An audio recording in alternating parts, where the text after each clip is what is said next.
All right, let's have some fun with sleepers, breakouts, and busts. Just saw Heath release 3 new stories, version 3.0. So I'm not going to read all the names in each column of sleepers, breakouts, and busts, but a few that come to mind. We pretty much never talk about Mitchell Trubisky, and he's been a sleeper for Heath all off season. Is he going to throw enough, Heath? Because he had one game, I think, with more than 35 pass attempts last year.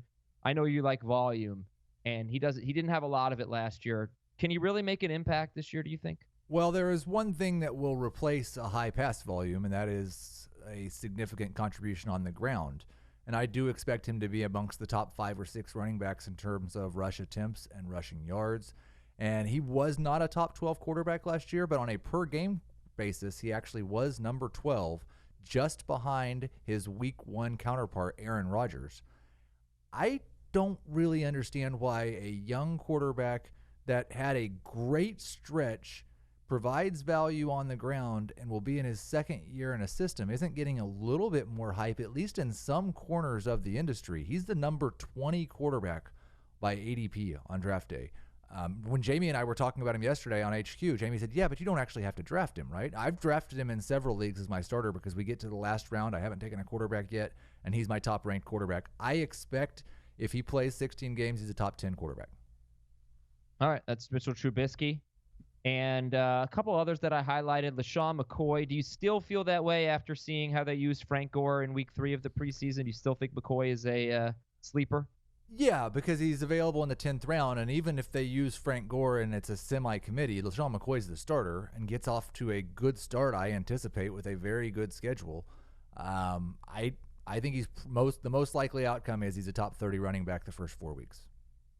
Sammy Watkins is one of your sleepers. His 16-game pace, based on his 9 healthy games last year, 69 catches, which I think would have been a career high. He's not a big catch guy, but 916 yards and 5 touchdowns on 96 targets. Anytime he got a ton of targets, he was great. And then don't forget in the postseason, Sammy Watkins had 62 yards and a touchdown against the Colts and 114 yards against the Patriots. So, I mean, if you factor those in, his numbers are even better. And Watkins is a nice mid-round sleeper that doesn't get a lot of hype, I guess.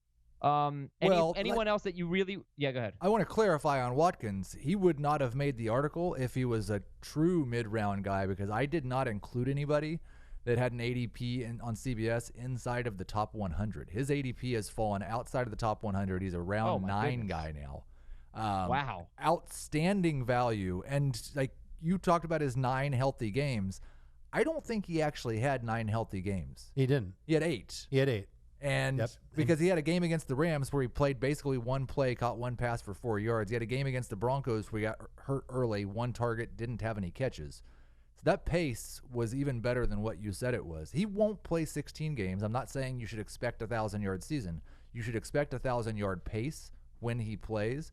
And I think as long as he's active and not banged up, you should expect to be starting him. I think he's better in PPR than non. In 6 of the 8 games that he played, we're not counting the 9th where he left early, 10 or more PPR points in those games. The thing that I don't like about Sammy, I don't think he's that big play guy, at least not consistently. He's only had 4 games with over 100 yards in his last 2 seasons. That's 28 games. That includes the playoffs. He's had 20 games with 62 or fewer yards. So he's almost like more of a you need the decent volume and you need a touchdown from Sammy. He's a good third receiver. Excellent. But the ADP is way low. Okay. So just to open the floor up to you guys, who are some of your other favorite sleepers? And we'll move on to breakouts. Darren Waller. Okay. Round 12. Get him whether you need a tight end or not. I have sell me on Darren Waller. I'm not feeling Darren Waller. He is a size speed freak in an Oakland offense that has a lot of components to it, but a quarterback that is John Gruden can talk all he wants about Derek Carr throwing downfield, checking it down to a behemoth like this who can run. He's going to be a very difficult matchup for the teams that they play, including week 1 against Denver. The Broncos are either going to have to line up Von Miller or Bradley Chubb against him, or it's Kareem Jackson, and he's got like a 7-inch height advantage over Kareem Jackson. What I don't understand, because you're not alone. I think you're probably closer now. I think he's going to be a real part of this offense. Well, 10 might be alone. You might be on an island there. But What I don't understand is, with all of these good things about Darren Waller, how was he drafted in 2015 and he has 18 catches for 178 yards in his career? You know his story. He didn't choose the right path, I guess you could say, when he came into the league, and he even admitted on Hard Knocks he wanted to like self-sabotage his career and started doing as many drugs as he could. And when the Ravens put him on their practice squad, even after he was suspended for a year, the Raiders picked him up, and John Gruden sees something in him. And I'm a believer in the Raiders being in a position to throw a lot this year.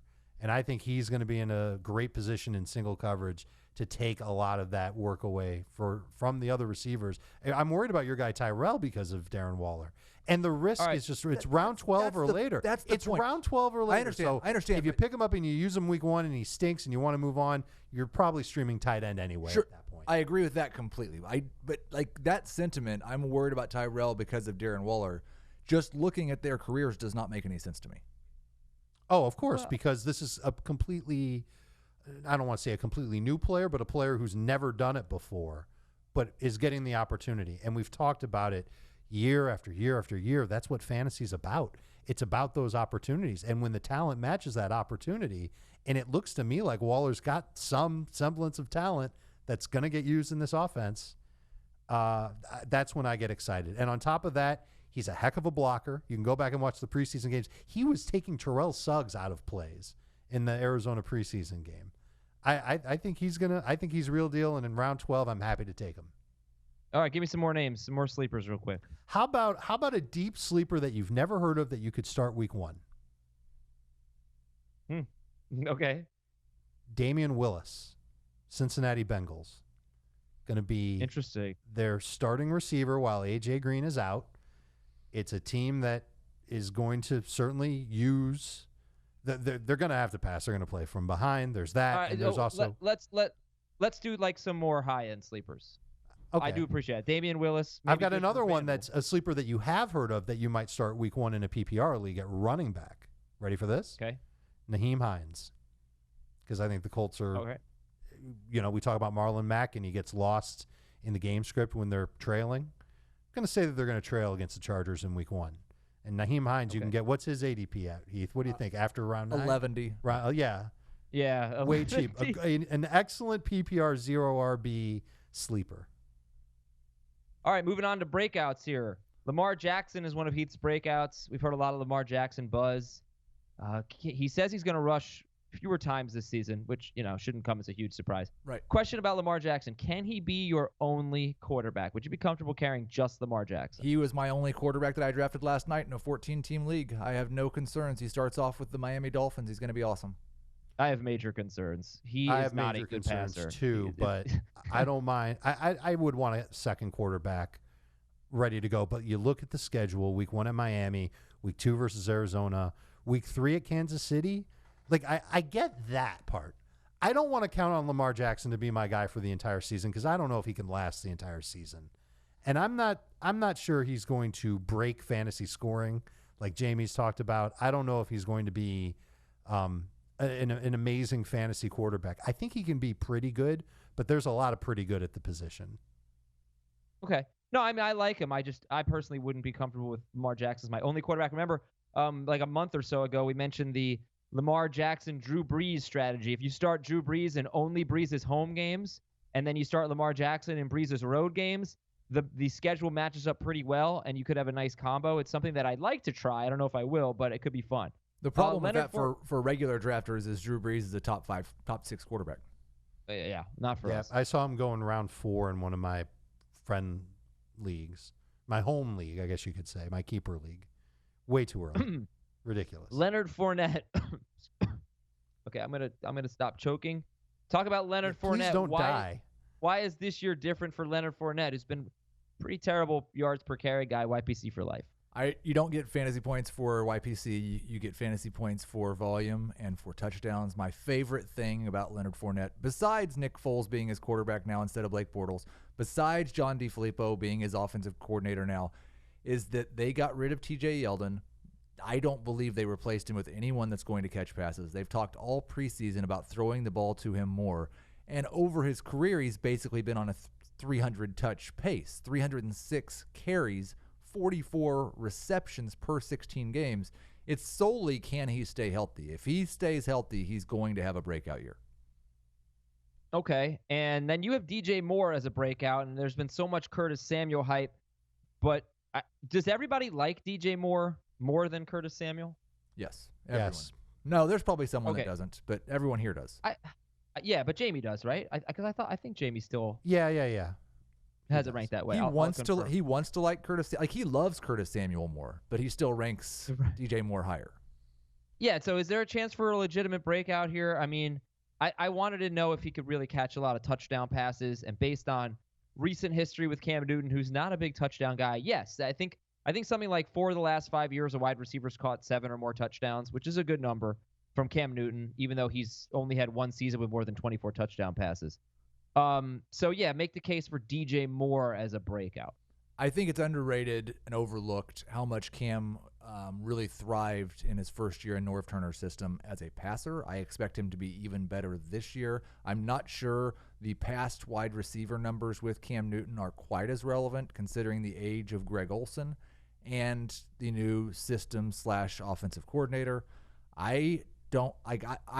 There's a chance Curtis Samuel could be better than DJ Moore, sure, but I'm going to bet on the guy who just had a very, very good rookie season for a 21-year-old rookie.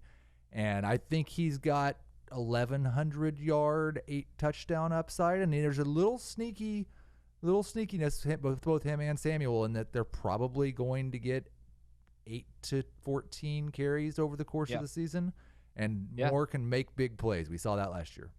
Second most rushing yards among wide receivers for DJ Moore, behind only Cordero Patterson. He had 172 rushing yards. Dave, give me just a few breakouts that you want to highlight. Carson Wentz is one of my favorites. And oddly enough, I don't find myself drafting Wentz enough. And it's just because either you take him ahead of me, Jamie takes him ahead of me because you guys have him ranked higher than me. But I still recommend him as a breakout player. I think he can get 4,500 plus yards this year. I think what the Eagles have done this offseason puts him in a position to throw a bunch. And I think he's on the cusp of an MVP type of year. So he's absolutely one of my favorite breakouts, one of my favorite quarterback breakouts. I think Evan Engram is a good breakout as well at tight end. You can make the case for him as a 1,000-yard receiver playing tight end, and somebody that can score 7 touchdowns as the top guy in this Giants offense. So when you see him in round 4, even round 5, you can't hate on that value. It's just a matter of him staying healthy. And if he can, then he's going to pay off. He's going to be a very good pick for your team. Yeah, in fact, I think in the breakout column, Heath has all 3 of those mid-round tight ends, Ingram, Howard, and Hunter Henry, right? Yep, all 3 having a career year.